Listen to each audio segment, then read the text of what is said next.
Welcome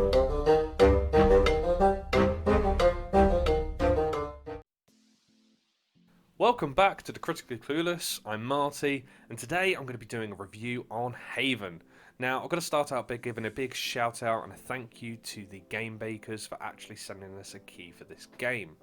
Now, Haven is a 2020 role-playing video game developed and published by the game bakers. It was released on the 3rd of December 2020 and it is currently available to play on the Windows, PlayStation 5, Xbox One, Xbox Series X and S. Now, while the versions for the PlayStation 4 and Nintendo Switch are set to be released in early 2021. So, where to start with Haven? Now, as explained before, this is a role-playing sort of survival game. And now, it does offer a massively different style of play to the game that I have never seen before. So you are actually able to play as two characters at the same time, which is really cool. It seemed like a really good idea as well, and it is something that I wanted to find out, how it was going to be, how it was going to work, and just to see if it was going to be any good. Now, this does become very boring and annoying in a very short amount of time of playing. Everything about this game that I found, it seems to be very repetitive.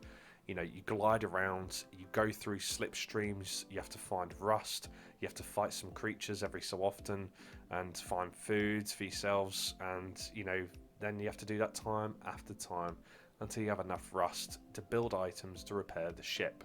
Now, the ship was fine when you landed, but then you have a terrifying earthquake. Well, hang on. It's not sure you can actually call it that due to it not being on Earth, so instead, I'll tell you what, we'll just call it a broken planet shake that ends up damaging the ship. Now, while making it roll down the hill and hanging over the edge. Now, does that sound interesting? But yeah, it is a survival game. I suppose you do have to eat. While the characters say, they'll tell you when they're actually hungry. Haven't actually tried to starve them to see what happens. But honestly, I can't be bothered to even try. But yeah, you have to cook foods, then you can tell them to eat it, and you have the option to take showers as well. You can actually go to the med bay as well, and cure your characters, and you can have a sleep as well. So again, not try to see what happens if you don't have any sleep, if you just sort of pass out anything. I mean, the further I played without having sleep, they just seem to look very drowsy and get very tired and move a bit slowly, but I think that's about it. I don't think any more happens from that point. Now, once you've been told how to attack the certain type of creatures, you have to remember what kind of attack you need to use on that creature the next time, as you're not going to be told again, which is really good. Now, the fighting doesn't seem all that hard, and unfortunately there is no way of turning the difficulty up any higher than the actual default settings. I mean, you can actually turn it down one more, but I don't see why you would. Now, with that being said, the further you progress with the game, you unlock dual attack, which has to be timed right to succeed with that attack. Now, this is needed more on certain types of creatures whose armor is just too thick to penetrate. So, with saying before that this is a co-op, I honestly can imagine how hard this game may get. It would require you to be in full communication with one another. So, the gliding around, is it any good? Now, at first, it seems quite good, but it does get boring quite quickly.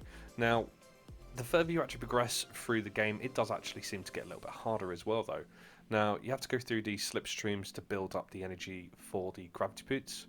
Now, it does seem to last a little bit of a while. I'm not sure how long it will last if you don't go through the slipstreams, but when you see them, just go through them because it makes sense to do that. Now, also the slipstreams do get a little more challenging as you progress through the game.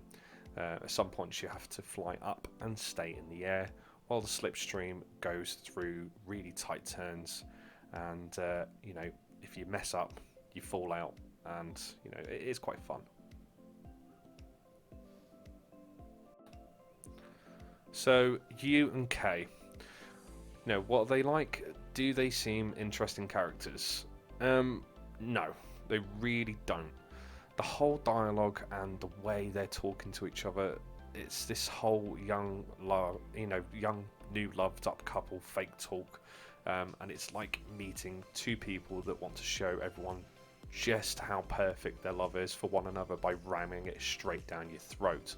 Now, also, when you're back in your ship, you can walk around, but then you see both you and Kay sitting there.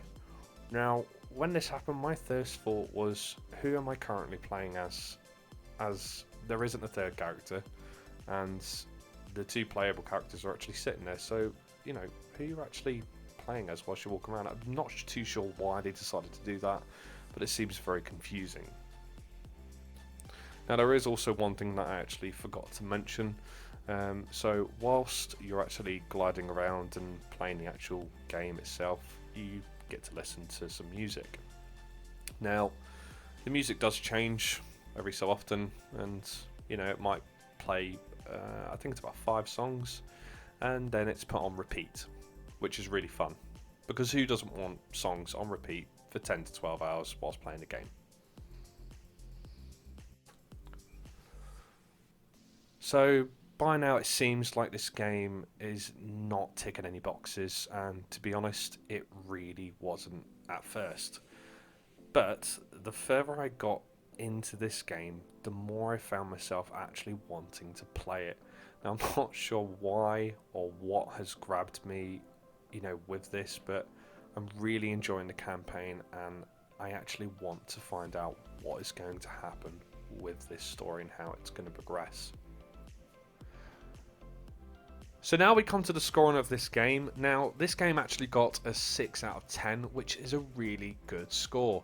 Now, I will admit that at the beginning of this game, when I started playing it, I did actually already sort of score it, and it actually only got about 5.5, and this is before when I didn't actually like it. So this proves that, you know, with the way that we actually score the game, even if we do like it or don't like it, it doesn't actually mess up the actual score that much. I mean, it only got half and more of a point just because I actually liked it and did enjoy it.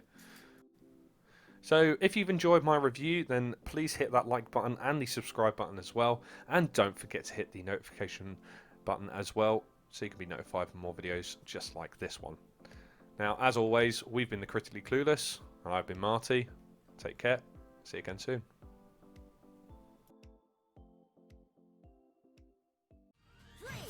Target left. He's too impervious. We should coordinate our attacks.